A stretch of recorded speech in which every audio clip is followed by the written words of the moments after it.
মান নাজাতু ইয়া রাসূলুল্লাহ। ওগো আল্লাহর রাসূল, মুক্তির উপায় কি আমি আপনার কাছে জানতে চাই। রাসূলুল্লাহ সাল্লাল্লাহু আলাইহি সাল্লাম বললেন, মুক্তির উপায় তিনটি। ভাই, মুক্তির উপায় কয়টি?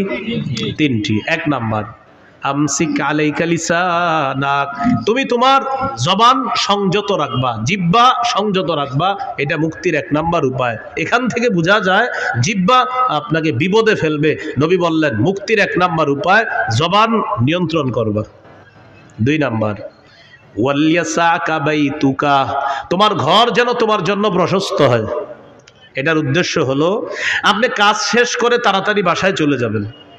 6টা বাজে বাসায় যাওয়ার কথা, আপনি রাত 10টা 11টা বাজছে এখনো বাসায় যান না। স্ত্রী ফোন দিয়েছে, কি ব্যাপার, 6টায় বাসায় আসার কথা, সর্বোচ্চ 6:30 7টা বাজতে পারে, আপনি এখনো আসেন নাই কেন? বন্ধুদের সাথে আছি। না, বন্ধুদের সাথে থাকা যাবে না।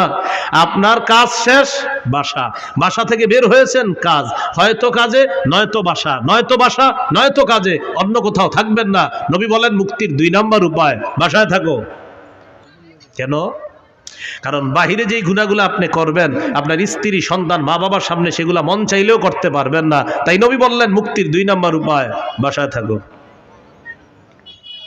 ওয়ালিয়াসাকা বাইতুকা, ঘর যেন তোমার জন্য প্রশস্ত হয়। তাহলে কি শিখলাম? আড্ডাবাজি করা যাবে না। 3 নাম্বার, ওয়াবকি আলা খাতিআতিক, তুমি তোমার গুনাহের জন্য কান্নাকাটি করো। তুমি তোমার গুনাহের জন্য কান্নাকাটি করো। তাহলে এখানে মুক্তির 3টা উপায়। 1 নাম্বার, জিহ্বা সংযত রাখা, জবান সংযত করা। বলেন তো, রোজা নামক ঢাল ছিদ্র হয় কয় অপরাধে? কি কি? মিথ্যা গীবত হয় কি দিয়ে? নবী মুক্তির উপায় বলছে কয়টা? এর মধ্যে 1 নাম্বার কি নিয়ন্ত্রণ করা? জিহ্বা।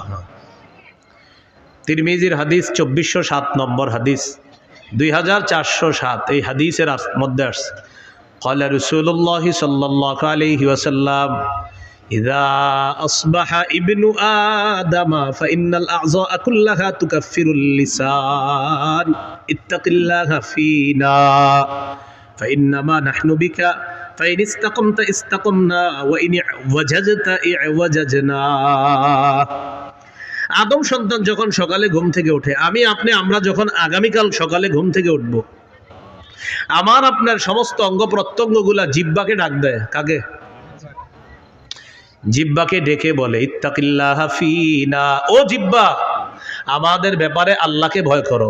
পা জিহ্বাকে ডাক দেয়, হাত জিহ্বাকে ডাক দেয়, নাক জিহ্বাকে ডাক দেয়, চোখ জিহ্বাকে ডাক দেয়, কান জিহ্বাকে ডেকে বলে ও জিহ্বা আমাদের ব্যাপারে আল্লাহকে ভয় করো। ফাইন্নামা নাহনু বিকা, কারণ আমরা তোমার মাধ্যমে নিয়ন্ত্রিত। জিহ্বাকে বলে সবাই। ফাইন ইস্তাকামতা ইস্তাকামনা, জিহ্বা তুমি যদি সোজা থাকো আমরাও সোজা থাকবো, ঠিক থাকবো। ওয়া ইন ইওয়াজাজতা ইওয়াজাজনা, জিহ্বা তুমি যদি বাঁকা হয়ে যাও আমরাও বাঁকা হয়ে যাব। তাহলে বলেন তো, রোজা নামক ঢাল ছিদ্র হয় কয় অপরাধে? কি কি? মিথ্যা গীবত হয় কোন অঙ্গ দিয়ে? জিহ্বা দিয়ে। সমস্ত অঙ্গ প্রত্যঙ্গ কাকে বস মানে? জিহ্বা। জিহ্বা বস সবার, এজন্য এটা নিয়ন্ত্রণ করেন না। তিরমিজির হাদিস 2408 নম্বর হাদিস, ক্বালা রাসূলুল্লাহ সাল্লাল্লাহু আলাইহি ওয়াসাল্লাম, মান ইয়াতাকাফফালু লি মা বাইনা লাহইয়াইহি ওয়া মা বাইনা রিজলাইহি আতাকাফফালু লাহু বিল জান্নাহ। রাসূলুল্লাহ সাল্লাল্লাহু আলাইহি সাল্লাম বলেন, আমার কোনো উম্মত যদি 2টি অঙ্গের নিশ্চয়তা আমাকে দিতে পারে যে সে জিহ্বা দিয়ে গুনাহ করে না আর লজ্জাস্থান দিয়ে গুনাহ করে না, 2 চোয়ালের মাঝের অঙ্গ তথা জিহ্বা, 2 রানের মাঝের অঙ্গ তথা লজ্জাস্থান, এই 2টি অঙ্গ দিয়ে সে গুনাহ না করার নিশ্চয়তা যদি আমাকে দিতে পারে, আমি নবী তাকে জান্নাতে নেওয়ার জিম্মাদার হয়ে যাব। তিরমিজির হাদিস 2409 2409, ক্বালা রাসূলুল্লাহ সাল্লাল্লাহু আলাইহি ওয়াসাল্লাম, মান ওয়াকাহুল্লাহু শাররা মা বাইনা লাহইহি ওয়া মা বাইনা রিজলাইহি দাখালাল জান্নাহ। রাসূলুল্লাহ সাল্লাল্লাহু আলাইহি ওয়াসাল্লাম বলেন, আল্লাহ তাআলা যদি কোনো ব্যক্তিকে জিহ্বা এবং লজ্জাস্থানের গুনাহ থেকে হেফাজত করে, অনিষ্টতা থেকে হেফাজত করে, আল্লাহ তাআলা যদি আমাকে আপনাকে জিহ্বা এবং লজ্জাস্থানের অনিষ্টতা থেকে হেফাজত করে, বাঁচায়, নবী বলেন সে মরবে, দাখালাল জান্নাহ, জান্নাতে প্রবেশ করবে। সুবহানাল্লাহ। আল্লাহর কাছে বলো, আল্লাহ জিহ্বার অপরাধ থেকে বাঁচান, লজ্জাস্থানের অপরাধ থেকে আমাকে বাঁচান। বলেন আমিন। তিরমিজির হাদিস 2410 নম্বর হাদিস। এই হাদিসের বর্ণনাকারী সুফিয়ান রাদিয়াল্লাহু তাআলা তিনি রাসূলুল্লাহ সাল্লাল্লাহু আলাইহি ওয়াসাল্লামকে বললেন, হাদ্দিসনি বিআমরিন আ'তাসিমু বিহি ইয়া রাসূলুল্লাহ, হুজুর আমাকে এমন কিছু বলেন যেটা আমি মজবুতভাবে আঁকড়ে ধরবো, এমন কিছু আমাকে বলেন। فقال رسول الله صلى الله عليه وسلم قل ربي الله ثم استقيم, তুমি বলো আমার রব আল্লাহ, এটার উপর অটল থাকবা। বলেন রব্বি আল্লাহ, বলেন আবার রব্বি আল্লাহ, আল্লাহ আমার রব বা আমার রব আল্লাহ। নবীজি বললেন তুমি এই কথাটা বেশি বেশি বলবা আর এটার উপর অটল থাকবা যে আমার রব আল্লাহ, আমার রব আল্লাহ, রব্বি আল্লাহ, আমার রব আল্লাহ। এর মানে হলো লা ইলাহা ইল্লাল্লাহ, আরো যত কিছু আছে এগুলা বেশি বেশি বলা, মানে আপনি স্বীকৃতি দেওয়া আমার রব আল্লাহ, এই কথার উপর অটল থাকা।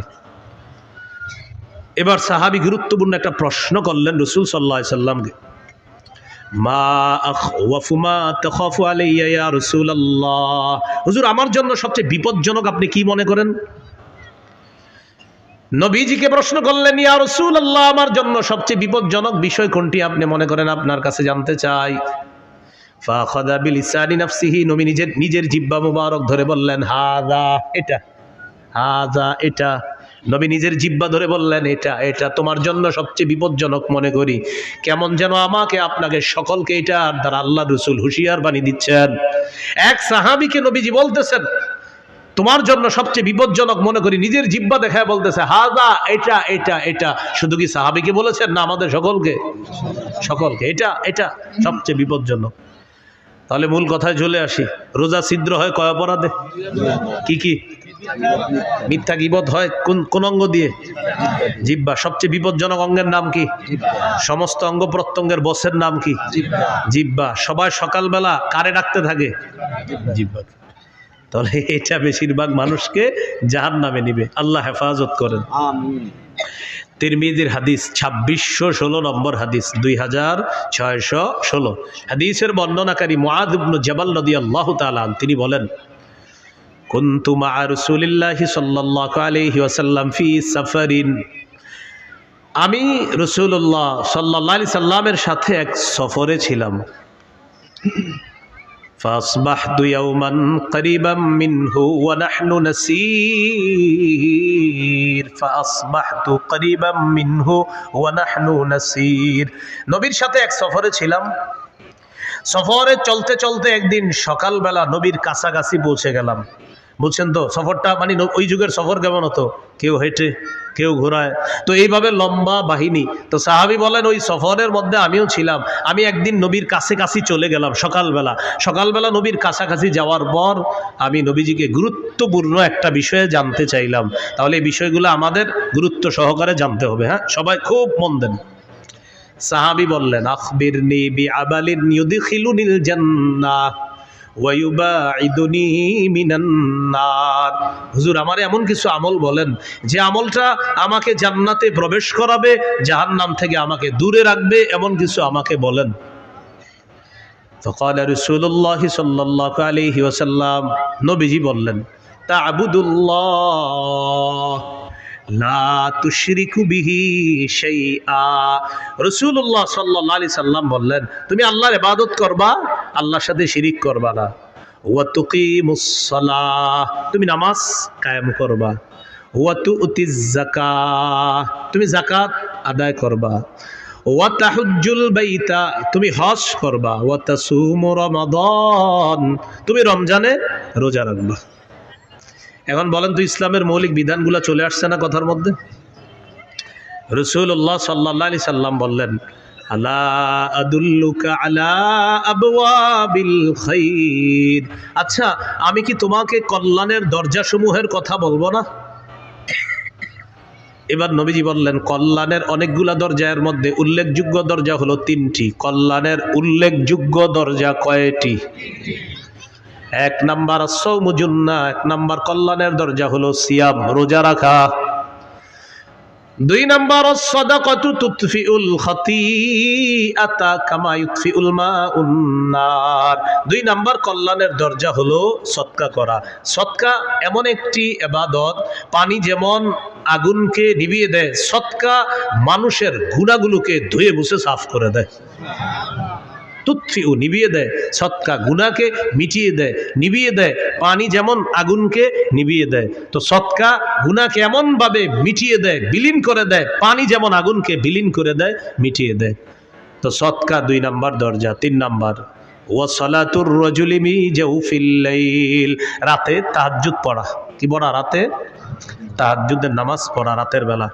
এখন আপনার রিজিক দরকার, কল্যাণ দরকার, তো এই তিন ইবাদত বাড়ায় দিতে হবে আপনার। রোজা রাখা, সদকা করা, তাহাজ্জুদ পড়া। বলতে পারেন হুজুর আমার তো টাকাই নেই, সদকা করবো কি? 1 টাকা দিবেন, 1 টাকা থাকলে 1 টাকায় সদকা করবেন। তাহলে রোজা রাখা, সদকা করা, তাহাজ্জুদ পড়া, এটা হলো আপনার কল্যাণের দরজা। নবীজি এটা বলার পর বললেন, আলা উখবিরুকা বিরাসিল আমরি কুল্লিহি ওয়া আমুদিহি ওয়া দিরওয়াতি সানামি। আচ্ছা, আমি কি তোমাকে কোনো জিনিসের মূল কোনটা এটা বলবো না, খুঁটি কোনটা এটা বলবো না, আর সর্বোচ্চ চূড়া কোনটা এটা বলবো না? তখন নবী বললেন, রাসুল আমরি আল ইসলাম, মূলের নাম ইসলাম। সুবহানাল্লাহ। ভাই মূলের নাম কি? ওয়া আমুদুহু আস-সালাহ, খুঁটির নাম নামাজ। ওয়া দিরওয়াতু সানামিহি আল জিহাদ, সর্বোচ্চ চূড়ার নাম হলো জিহাদ, সর্বোচ্চ শিখরের নাম হলো জিহাদ। তাহলে মূলের নাম ইসলাম, খুঁটির নাম নামাজ, সর্বোচ্চ শাখা চূড়া এটার নাম হলো জিহাদ। তাহলে মূলের নাম, খুঁটির নাম, সর্বোচ্চ চূড়া জিহাদ। এখন একটু মন দিয়ে বুঝেন তো, নামাজের কথা আসছে, রোজা, হজ, যাকাত, জিহাদ, সদকা, এরপরে আপনার কল্যাণের দরজা, ইসলাম, সব কিছু চলে আসছে ওয়াজের মধ্যে। এর মানে আমাদের নবী মৌলিক যে ওয়াজটা করেছেন ওই সাহাবীকে, এই মৌলিক কথাগুলা গবেষণা করলে আপনি সারা জীবন কাটাই দিতে পারবেন। ওই সাহাবীকে এই ওয়াজগুলা করলেন, করার পর নবীজি সর্বশেষ যেটা বললেন, আপনার আশ্চর্য হবেন এটা শুনলে।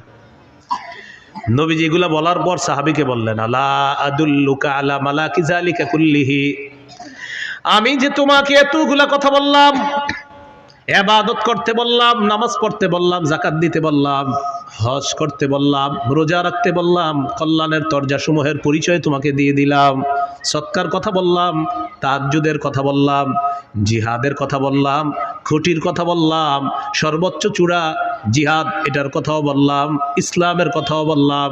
নবীজি বলেন, এই সবগুলা বিষয় তোমাকে বললাম, এর সার নির্যাসটা কি আমি তোমাকে বলবো না? এগুলার সার নির্যাসটা কি তোমাকে বলবো না? সার নির্যাসটা এখনো বাকি আছে, সেটা কি তোমাকে বলবো না? এখন আপনারা বলেন, সার নির্যাসটাই তো আমাদের দরকার। সাহাবী অবাক, এতক্ষণ সুন্দর ওয়াজ করলেন নবীজি, এখনো নাকি সার নির্যাস বাকি।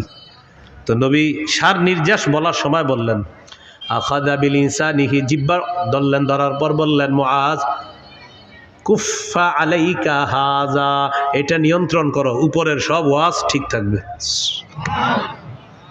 এটা নিয়ন্ত্রণ করো, সব ঠিক থাকবে। মানুষ জিহ্বার মাধ্যমে তার আমলগুলো নষ্ট করে দেয়, সব বরবাদ করে দেয়। রাতে তাহাজ্জুদ পড়ছে 3টার দিকে, কয়টা? তো পাশাপাশি 2 জন হাঁটে সকালে, তো আমি ওনারে খালি বলি, আপনার বিড়ালটা 3টা বাজে এত ডিস্টার্ব করে ওনারে। উনি আমার একদিন বলে, আচ্ছা 3টায় ডেলি আপনার ডিস্টার্ব করে কেন? তা আমি বললাম, 3টায় তাহাজ্জুদ পড়ি তো, এই জন্য বিড়ালটা ওই সময় আমার ডিস্টার্ব। মানে আমার এতদিন বিড়াল বলার মাকসাদ হলো ওনারা জানানো আমি যে 3টায় তাহাজ্জুদ পড়ি। আসলে ওনার বিড়াল ডিস্টার্ব করে এটা আমার মূল উদ্দেশ্য না। উদ্দেশ্য উনি আমারে বলবে যে আচ্ছা বিড়ালটা 3টায় ডিস্টার্ব করে কেন আপনার? 3টা একেও না, 59ও না, 2টা, কিন্তু আপনার 3টায় ডেলি ডিস্টার্বটা করে কেন?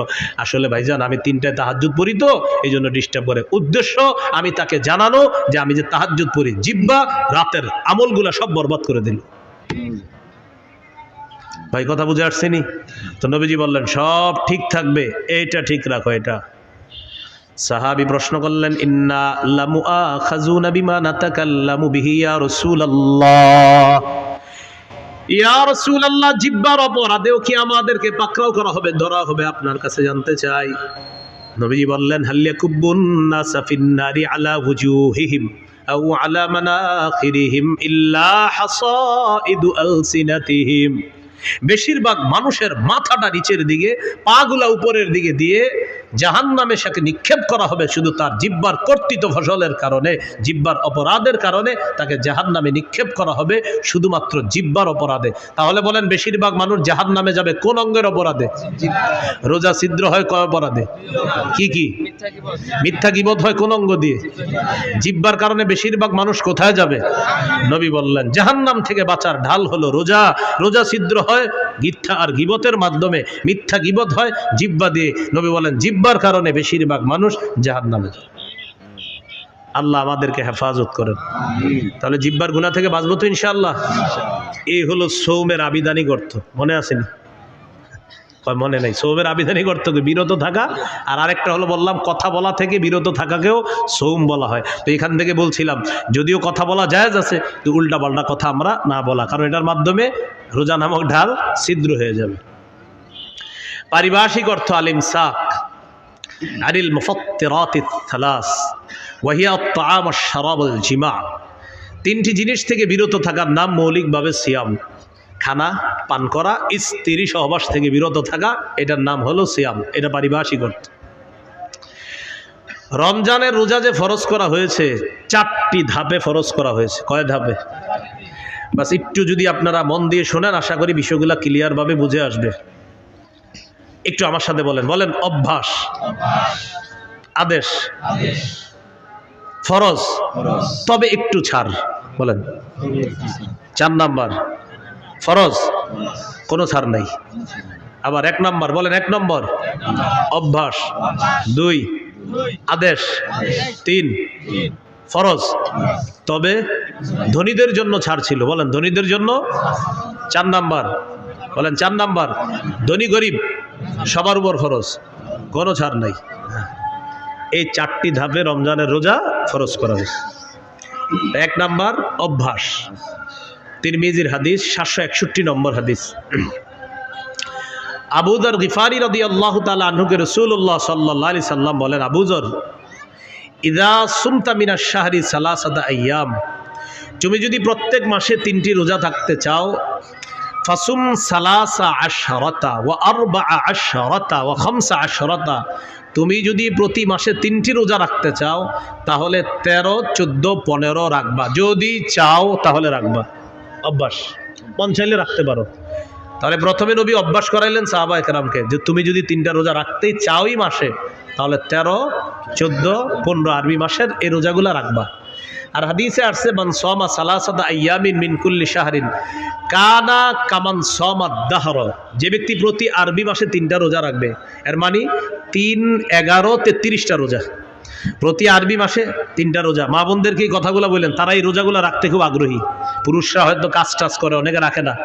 প্রতি আরবি মাসে 3টা রোজা যদি রাখে কেউ, তাহলে 3, 11 কয়টা হয়? 33টা। এই 3, 11, 33টা রোজা, প্রতি আরবি মাসে 3টা রোজা যদি কেউ রাখে, কানা কামান সামাদ দাহর, সে কেমন যেন সারা বছর রোজা রাখে। যদি এই অফারটা রমজান মাসের পরে শাওয়াল মাসেও আছে। রাসূলুল্লাহ সাল্লাল্লাহু আলাইহি সাল্লাম বলেন, মান সামা রমাদান, যে ব্যক্তি রমজানের পুরা রমজান রোজা রাখলো, সুম্মা আতবাহু সিত্তাম মিন শাওয়াল, এরপরে শাওয়ালের 6টা রোজা রাখবে, কানাকা সিয়ামিদ দাহরি কুল্লি, সে যেন সারা বছর রোজা রাখলো। তাহলে একটা হলো 11 মাস, 3, 11, 33টা, এটা একটা অফার আছে। আর একটা হলো শাওয়ালের 6টা রোজা, ওইটাও একটা অফার আছে। তো যাই হোক, আমাদের মূল আলোচনা ছিল 1 নাম্বার অভ্যাস। নবীজি অভ্যাস করেছে, চাইলে 3টা রোজা আরবি মাসে রাখতে পারো। 2 নাম্বার কি ছিল? আদেশ।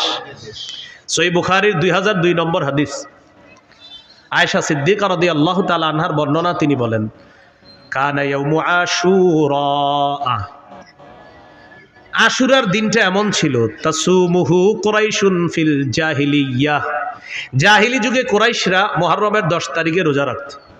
ওয়া কানা রাসূলুল্লাহ সাল্লাল্লাহু আলাইহি ওয়াসাল্লাম ইয়াসুমু, নবীজিও মুহররমের 10 তারিখে রোজা রাখতেন। খুব বুঝেন, জাহিলি যুগে কুরাইশরা মুহররমের 10 তারিখে রোজা রাখতো। আমাদের নবীজি সাল্লাল্লাহু আলাইহি সাল্লাম তিনিও রোজা রাখতেন। কবে? মুহররমের 10 তারিখ। ফালাম্মা কাদিমাল মাদিনা, নবীজি যখন মদিনা আসলেন, আসার পর দেখে ইহুদিরা মুহররমের 10 তারিখে রোজা রাখে। ফাকালা রাসূলুল্লাহ সাল্লাল্লাহু আলাইহি ওয়াসাল্লাম, নবীজি বলেন, আচ্ছা তোমরা আজকে রোজা রাখো কেন মুহররমের 10 তারিখে? ইহুদিরা জবাব দিল, হাদা ইয়াউমুন নাজ্জাল্লাহু ফীহি মূসা, এটা এমন একটা দিন যেই দিনে আল্লাহ মূসা নবীকে ফেরাউনের বাহিনী থেকে মুক্তি দিয়েছিলেন। ফাসামাহু শুকরান লিল্লাহ, মূসা নবী শুকরিয়া আদায় করার জন্য মুহররমের 10 তারিখে রোজা রাখছে। আমরা তার অনুসরণে মুহররমের 10 তারিখে রোজা রাখি। কাদের বক্তব্য? ইহুদিদের। আমাদের নবীজি বললেন, মূসা নবীর অনুসরণ করা বা তাকে মহাব্বত করার ক্ষেত্রে তোমাদের চেয়ে বেশি দাবিদার, হকদার আমরা। সুবহানাল্লাহ। মূসা নবীকে অনুসরণ করার ক্ষেত্রে আমরা বেশি হকদার, মূসা নবীর সুন্নাহ পালন করার ক্ষেত্রে আমরা বেশি হকদার, মূসা নবীকে ভালোবাসার ক্ষেত্রে আমি আর আমার উম্মত বেশি হকদার। মুসলমান যারা, নবীজি গুরুত্ব দিয়ে মুহররমের 10 তারিখে রোজা রাখা শুরু করলেন। সাহাবীদেরকে আমারও বিসিয়ামিহি আদেশ করলেন, এখন থেকে মুহররমের 10 তারিখে তোমরাও রোজা রাখবা। অন্য বর্ণনায় আসে মুহররমের 10 তারিখে তোমরা রাখবা, যেহেতু ইহুদিরা রাখে তোমরা আগে পরে একটা রাখবা, হয়তো 9-10 রাখো, না হয় 10-11 রাখো, তাদের বিরোধিতা করো। বুঝে আসছিনি? তাহলে এটা কি অভ্যাস না হুকুম? তাহলে 1 নাম্বার ছিল অভ্যাস, 2 নাম্বার হুকুম। আমারও বিসিয়ামিহি, এই মুহররমের 10 তারিখে রোজাটা রাখো তোমরা। 3 নাম্বার ফরজ, তবে একটু ছাড়। কাদের জন্য? ধনীদের জন্য।